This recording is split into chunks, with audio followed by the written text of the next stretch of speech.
Have you ever sat down with a long to-do list, knowing exactly what needs to be done, but somehow still can't start? You have the goals, the skills, and the motivation, yet the tasks remain untouched. The idea of getting started feels like a huge effort, and before you know it, the day has passed, and you've accomplished nothing. You're not alone. This cycle of procrastination and self-doubt is something ambitious people face regularly. You want to take action, but something is holding you back. It's frustrating, exhausting, and it feels like time is slipping away. Here's the good news. Inaction is not permanent. It's not a reflection of who you are, but rather a pattern that can be broken. In How to Force Yourself to Take Action, we'll explore why this happens and, more importantly, how you can break through it. This isn't about short-lived motivation. It's about creating a long-lasting habit of action, one step at a time. Action isn't a trait you either have or don't have. It's a skill that can be learned. By understanding the psychology behind procrastination and applying simple techniques, you'll be able to break free, build momentum, and make real progress toward your goals. Are you ready to finally take that first step? The key is learning how to push past resistance and create daily momentum that propels you forward. Chapter 1. The Psychology of Inaction. James had always considered himself a highly ambitious person. He had big goals. He wanted to launch a successful online business, write a book, and get fit. Every night, he would think about his dreams and how one day he would achieve them. He'd jot down plans, make lists, and even create schedules to map out his path. But the next morning, it was always the same. He would open his laptop with the intention of working, but before he knew it, he was scrolling through social media, checking emails, or watching videos. Hours passed and nothing meaningful got done. Each day, James would tell himself, "I'll start tomorrow. I just need to feel more motivated." But tomorrow never came. The weight of inaction felt crushing, and each day that passed added more frustration to the pile. One evening, after yet another unproductive day, James sat in front of his computer, feeling defeated. It wasn't that he didn't care. He did. It wasn't that he didn't have the energy. He had plenty. It was something deeper, something he couldn't quite understand. That's when he decided to take action. He picked up a book he had heard about, How to Force Yourself to Take Action. As he began reading chapter 1, he felt a spark of hope. He had always thought of procrastination as a matter of laziness or poor time management. But here in the opening pages, Duhigg explains something different. Procrastination is a psychological pattern, one that happens when the brain tries to protect itself from discomfort. James learned that the brain has a natural tendency to avoid stress or uncertainty. Inaction wasn't just a flaw, it was the brain's way of protecting itself from discomfort. The fear of failure, the fear of making mistakes, and the pressure to be perfect all triggered the brain's fight-or-flight response. So instead of acting, James would distract himself with anything that brought instant gratification. Social media, TV, or anything that temporarily alleviated his stress. But the relief was always short-lived, and the guilt and anxiety would creep back in. Duhigg introduced the concept of cognitive dissonance, the psychological discomfort we feel when our actions don't align with our values. James realized that his inaction was causing a constant tug-of-war in his mind. He knew he wanted to achieve his goals, but his brain was constantly avoiding the discomfort of getting started, leading him to procrastinate. The more James read, the more he understood. The root of his procrastination wasn't laziness, it was fear. Fear of failure, fear of making the wrong choice, fear of not being good enough. All of this combined created an overwhelming emotional resistance to taking action. As James processed these revelations, he realized that the key to overcoming inaction wasn't to wait for motivation. It was to retrain his brain to push through the discomfort. He didn't need more willpower. He needed a new approach to his mental resistance. The 2-minute rule clicked for James. Duhigg explained that the key to breaking the cycle of inaction was to simply take the first small step, even if it only took 2 minutes. By starting small, you bypass the mental resistance that stops you from acting. You don't need to finish the task, you just need to begin. Once you start, momentum builds. The hardest part was simply taking that first step. That night, instead of waiting for the motivation to work on his business plan, James committed to writing for just 2 minutes. He opened his laptop, typed a few sentences, and before he knew it, the ideas started flowing. Those 2 minutes turned into 20, and before he stopped for the night, he had accomplished more than he had in the last week. The next morning, James woke up with a renewed sense of purpose. He realized that the key to taking action wasn't waiting for motivation.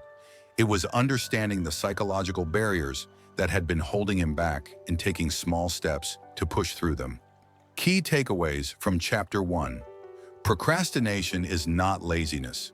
It's a psychological response to fear, discomfort, and uncertainty. The brain protects you from stress. It avoids activities that trigger anxiety or fear, leading to inaction. Cognitive dissonance. When our actions don't align with our values, we feel discomfort, which often leads to procrastination. Small steps break the cycle. Use the 2-minute rule. Take the first small action, and momentum will build naturally. Action creates motivation. Don't wait for motivation to strike. Motivation comes from taking the first step, not the other way around. Chapter 2. Understanding your procrastination triggers. James had been making progress, but after a week of consistent work, he found himself facing a familiar challenge. He couldn't seem to stick to his new habits. The goals were clear, the steps were simple, but the resistance was back. Each time he tried to sit down and work, his mind wandered to anything but the task at hand. Frustrated, James opened The Power of Habit to Chapter 2, hoping to uncover why he kept falling back into old patterns. In this chapter, Duhigg introduced a powerful idea. Procrastination doesn't just happen out of nowhere. It's triggered by specific cues, emotional, environmental, or situational. James learned that procrastination wasn't about being lazy. It was a response to something deeper.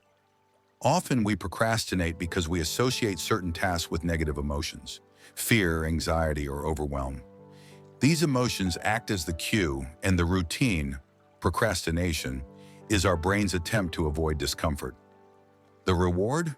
A brief sense of relief from the stress, but in the long run, it leads to more frustration and guilt. As James read, he realized that he often procrastinated when facing tasks that made him feel insecure or uncertain. When he thought about starting a new project, the fear of not doing it well enough would stop him in his tracks. It was easier to avoid the task entirely than to confront that uncomfortable feeling. Duhigg explained that by identifying the specific emotions or situations that trigger procrastination, we can gain control. James decided to track his habits more carefully. He made a note each time he procrastinated and what emotions he was feeling before he did. It wasn't long before he noticed a pattern. Whenever he felt overwhelmed by a task, he would procrastinate to avoid the stress. Realizing this was a huge breakthrough. The solution wasn't to just push through the discomfort, but to understand what triggered it. James began using the 2-minute rule from the previous chapter. Whenever he felt the urge to procrastinate, he committed to working for just 2 minutes. But this time, he would also focus on how he felt. Was it fear, anxiety, frustration? By doing this, he could acknowledge the emotion and separate it from the task itself. Over the next week, as James paid attention to his emotions before he procrastinated, he found himself less paralyzed by negative feelings.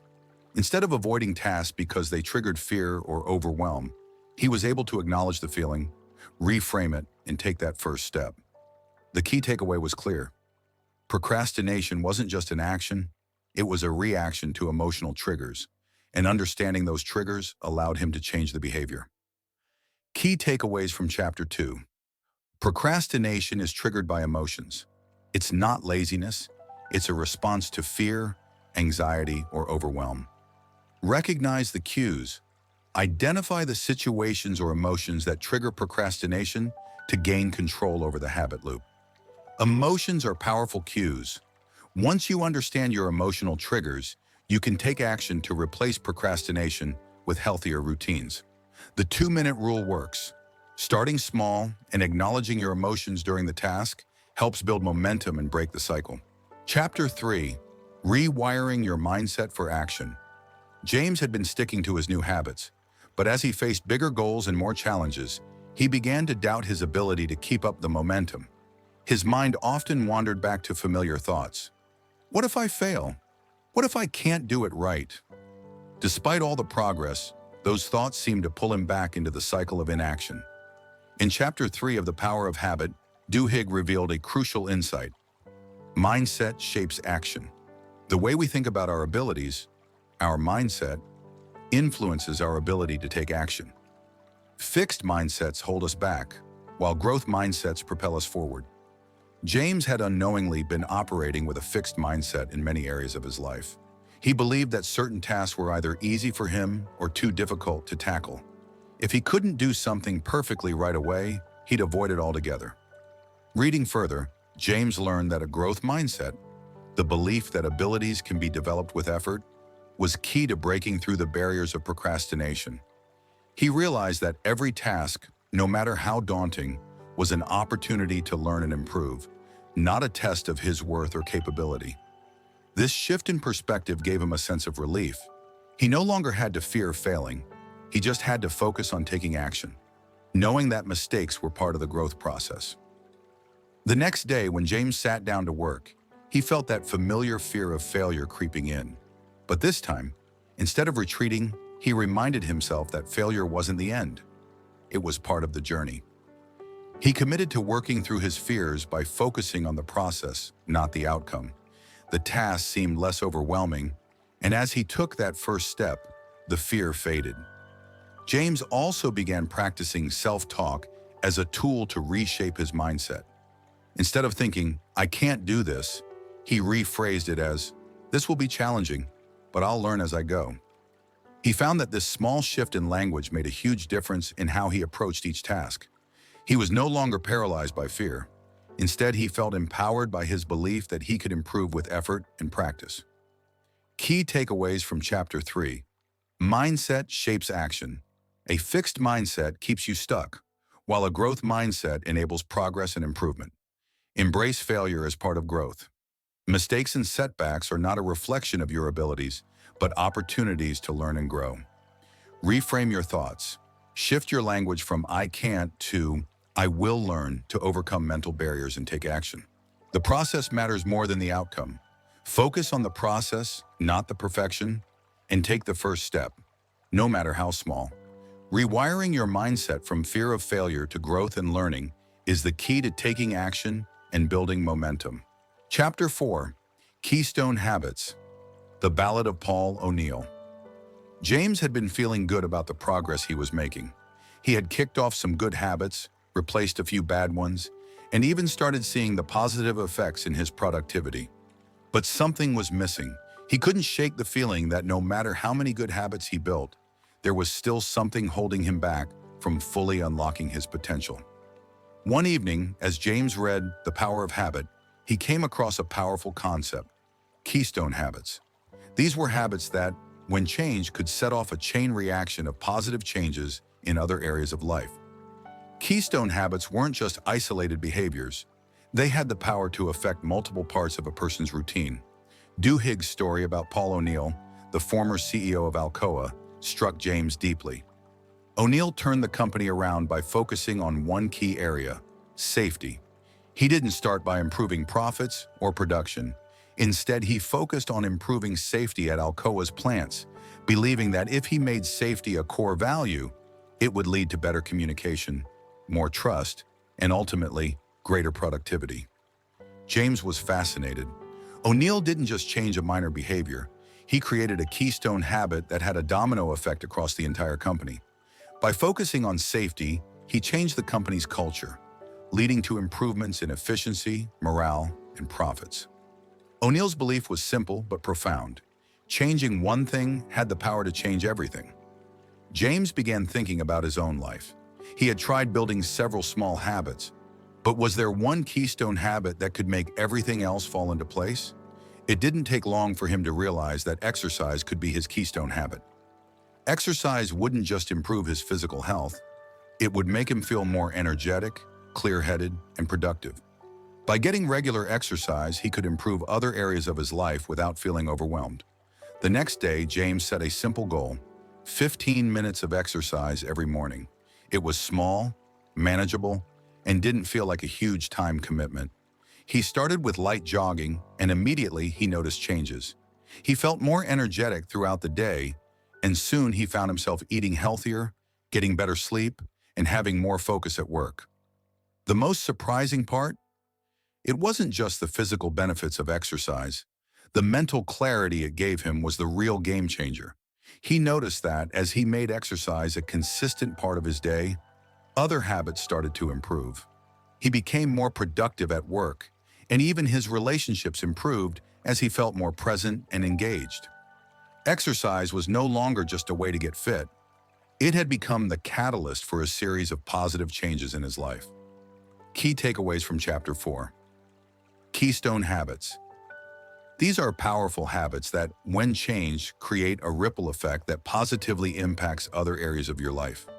Focus on one habit. Instead of overhauling everything at once, focus on one key habit that will have a broad impact across different aspects of your life. The domino effect. Changing a small habit can set off a chain reaction of positive changes in other areas. Exercise is a keystone habit.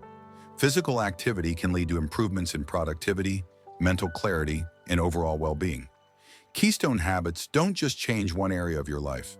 They create a domino effect, transforming everything else along the way. Chapter 5. Starbucks and the Habit of Success. Training for success. James had already transformed several of his habits, but one challenge continued to linger: stress. It wasn't just the big projects or deadlines that overwhelmed him. Even small setbacks seemed to trigger a wave of anxiety.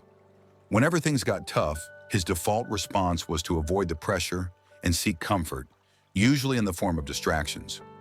One evening, as James read Chapter 5 of The Power of Habit, he found a solution. Dewey introduced the story of Starbucks, how the company had trained its employees not just to serve coffee, but to handle stress. He read about how Starbucks employees, called partners, were taught to recognize stressful situations and respond with a specific set of behaviors, a habit to rely on when things went wrong. Starbucks had invested heavily in building a company culture where employees didn't just follow orders, they were taught emotional resilience. They learned how to stay calm, take control of their emotions, and deliver excellent service even when under pressure. It wasn't about relying on willpower in the moment. It was about creating automatic responses to stress. James realized that his own struggle with stress was a result of reacting instead of having a routine to handle the pressure. Instead of avoiding discomfort, he needed to create a habit to face it head-on, just like Starbucks employees did. Inspired, James decided to build his own habit for handling stress. The next time he felt overwhelmed, he consciously followed a simple routine. Take a deep breath, pause, and refocus. This wasn't something he had to decide to do in the moment. It was a pre-planned habit he could lean on. Over time, it became automatic. A few weeks later, James found himself in another stressful situation at work. The difference this time? Instead of succumbing to anxiety, he practiced his new routine. He paused, took a deep breath, and asked himself, "What's the next right step?" The habit kicked in, and he was able to handle the situation with clarity and calmness. The most surprising part? By creating a habit to manage stress, James also noticed an improvement in his focus and productivity. He didn't waste mental energy avoiding problems. Instead, he tackled them head-on with a clear mind. Key takeaways from Chapter 5. Emotional resilience. Creating a habit of staying calm under pressure helps you manage stress and perform better in challenging situations. Routine is key. Instead of relying on willpower, build a routine to handle stress so that you don't have to think about it. Starbucks success. Starbucks trained its employees to respond to stress with a specific set of behaviors. This habit allowed them to succeed in high-pressure environments. Build your own routine. Create a stress management habit that you can rely on in any situation, whether at work or in your personal life. Success isn't about avoiding stress. It's about creating a habit that helps you face it head-on with clarity and control. Chapter 6. The Power of a Crisis. Using struggles to change. James had been making steady progress with his habits, but there was one challenge that stopped him from moving forward: the fear of facing unexpected obstacles. It wasn't the big tasks that intimidated him, but the unpredictable crises that always seemed to throw him off track. He had a tendency to get overwhelmed when things didn't go as planned, and often he'd retreat into avoidance. One evening, after reading Chapter 6 of The Power of Habit, James had an epiphany. Duhigg explained how crises, whether personal or professional, could be used as catalysts for change. Instead of viewing a crisis as something to be feared, successful people see it as an opportunity to rethink their habits and approach problems from a new angle. A crisis, Duhigg said, forces us to question our existing routines and make necessary adjustments. This resonated with James deeply. He had always tried to avoid crises, believing they were signs of failure or things out of his control. But now he realized that crises often spark the most profound change. Instead of panicking or avoiding the challenge, he could use the crisis to retrain his brain, develop new solutions, and grow stronger. The next day, James faced his first test. A project at work hit a major setback. The client demanded changes that would require a complete overhaul of the deliverable, and the deadline was fast approaching. The old James would have panicked, stressed out, and lost focus. But this time, he paused and remembered Duhigg's advice. Instead of allowing the crisis to derail him, he saw it as an opportunity to refine his habits. He broke the problem down into manageable steps and tackled the most urgent issues first. He communicated clearly with his team, delegated tasks, and took ownership of his part of the project. What amazed James was that, instead of feeling overwhelmed, he actually felt more focused and productive.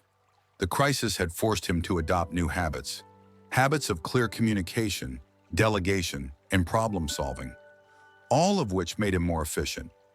As the project came together, James realized that the crisis had forced him to be better, not just at work, but in his personal life as well. He started using crises as opportunities to learn, rather than hurdles to fear. He began actively seeking solutions to problems instead of retreating from them. Each crisis became a chance for him to test his new habits and grow stronger in the process. Key takeaways from Chapter 6. Crisis as a catalyst.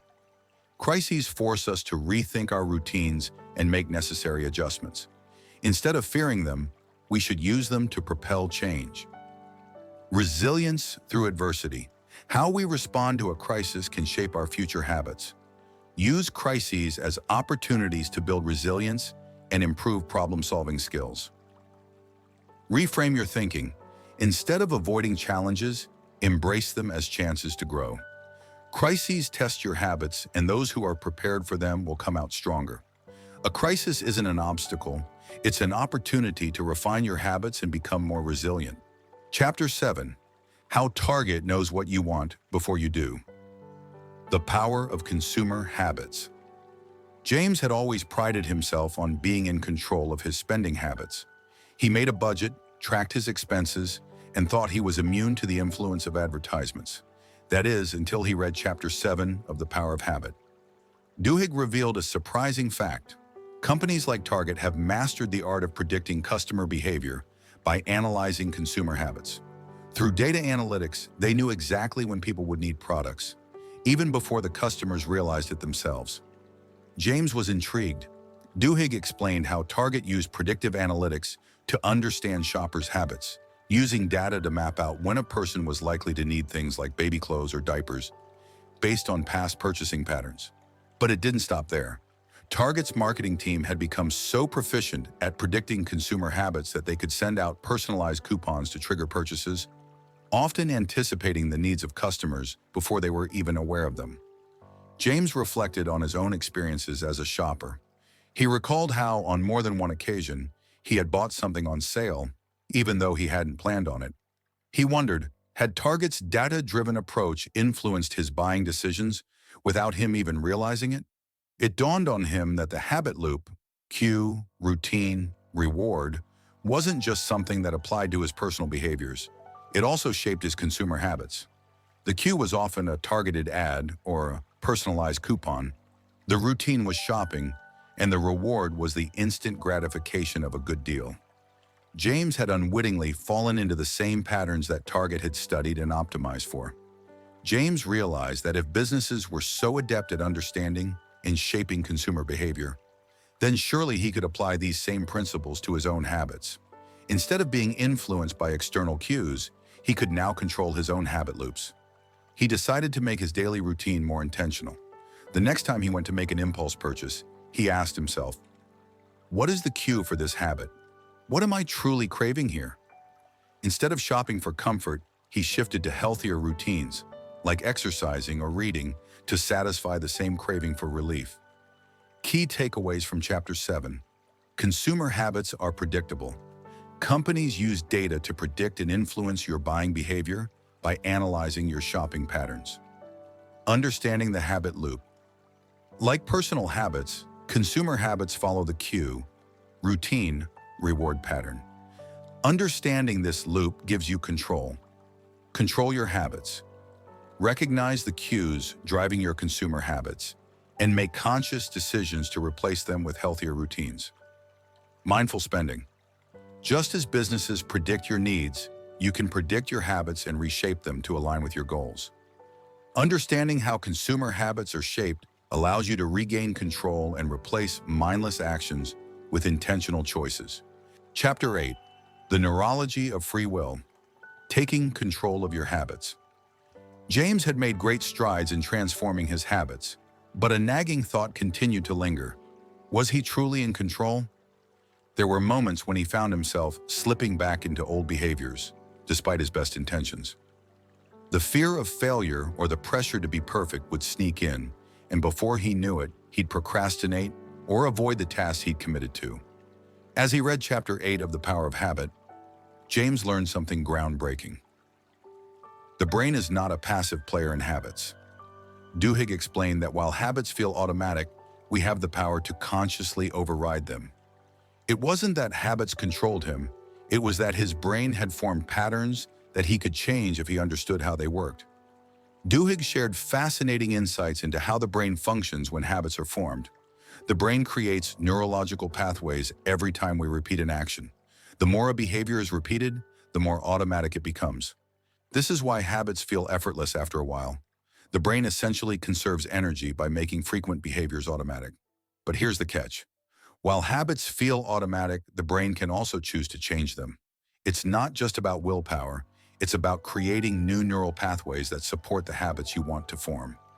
James was fascinated by the idea that even though his brain had developed these automatic patterns, he still had the freedom to choose new responses.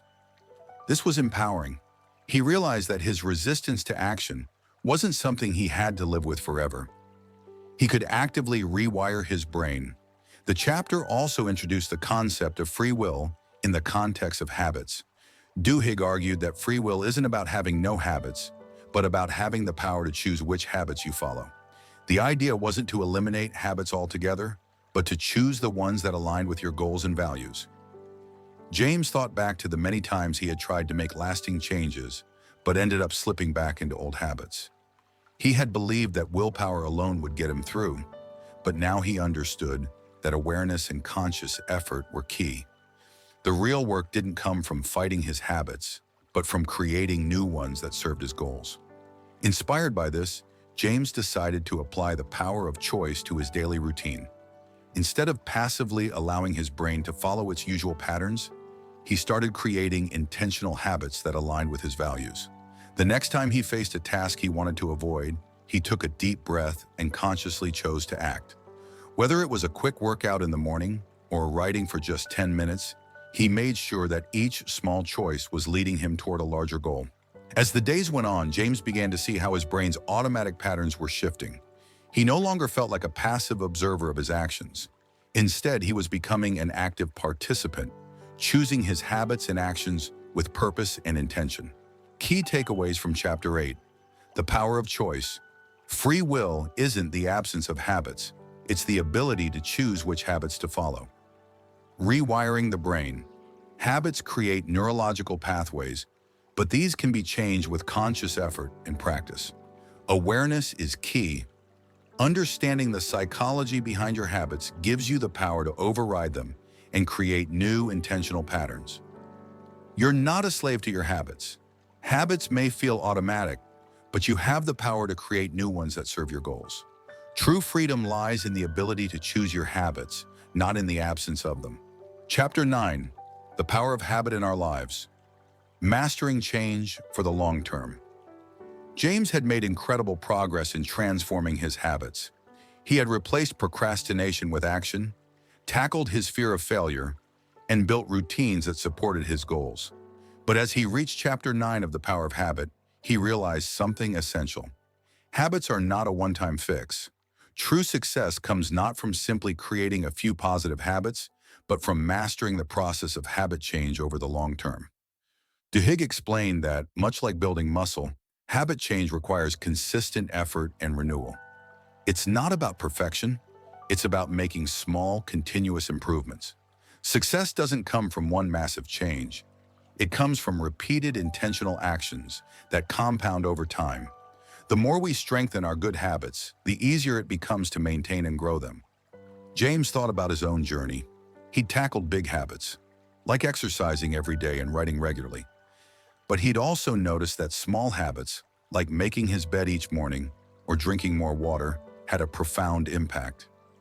These small routines may have seemed insignificant, but they set the tone for the day and made other positive changes easier to implement. The chapter also introduced the idea of habit stacking. Duhigg explained that the most successful habit changes happen when one behavior is tied to an existing habit. For example, after James made coffee every morning, he started using that time to write for 10 minutes. The action of brewing coffee became the cue for his writing habit, and the new habit felt natural. James realized that his journey wasn't about reaching a final destination. It was about continuous refinement.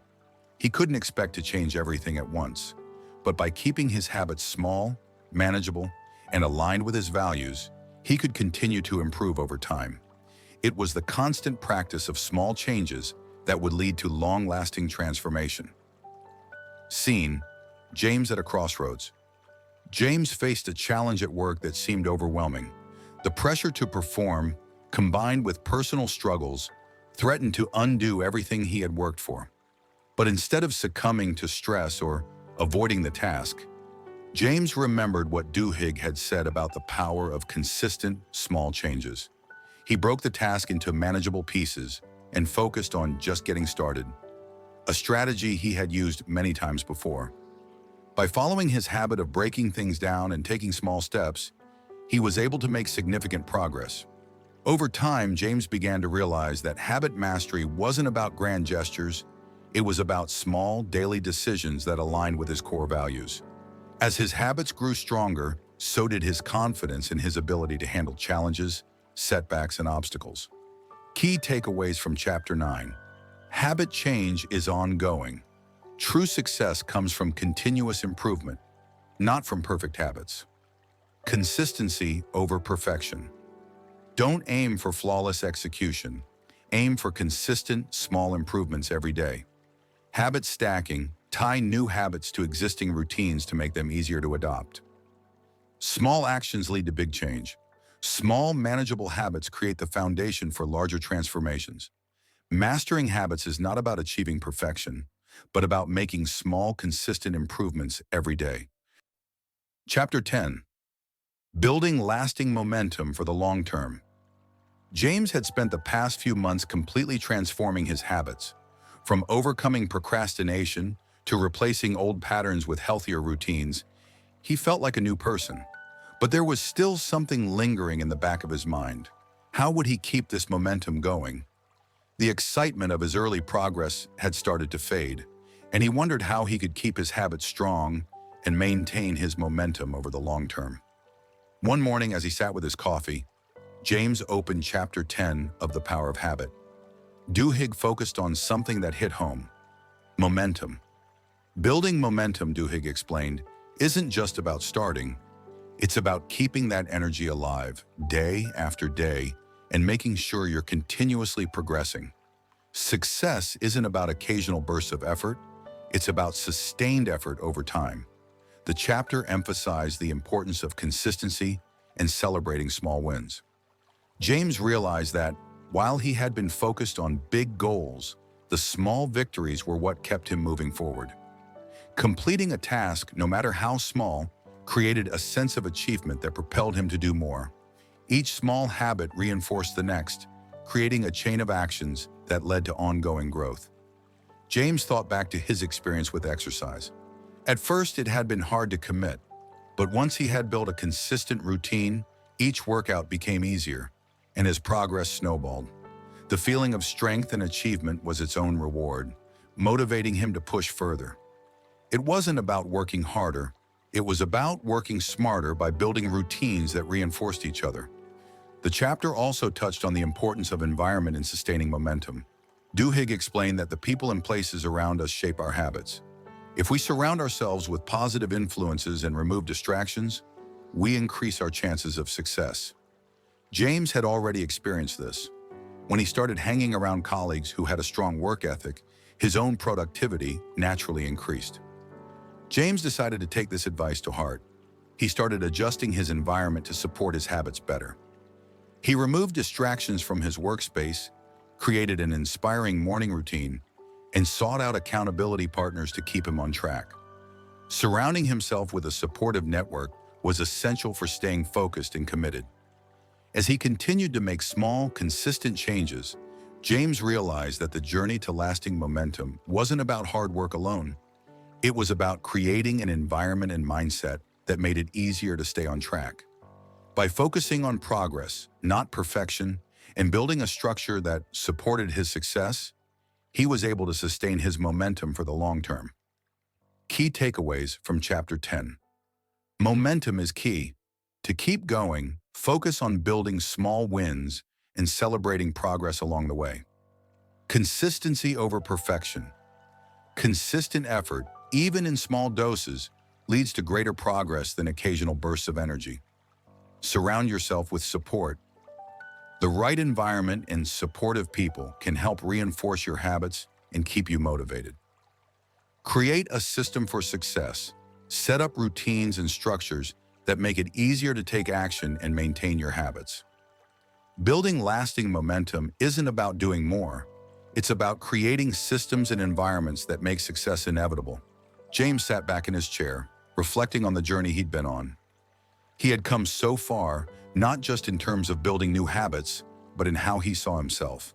The self-doubt, procrastination, and fear of failure that once held him back were no longer his barriers.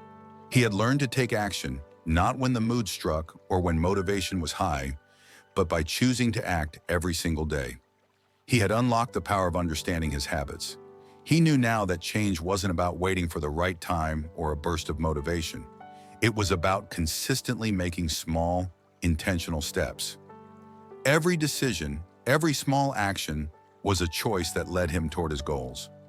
The biggest lesson James learned was that taking action doesn't need to be perfect.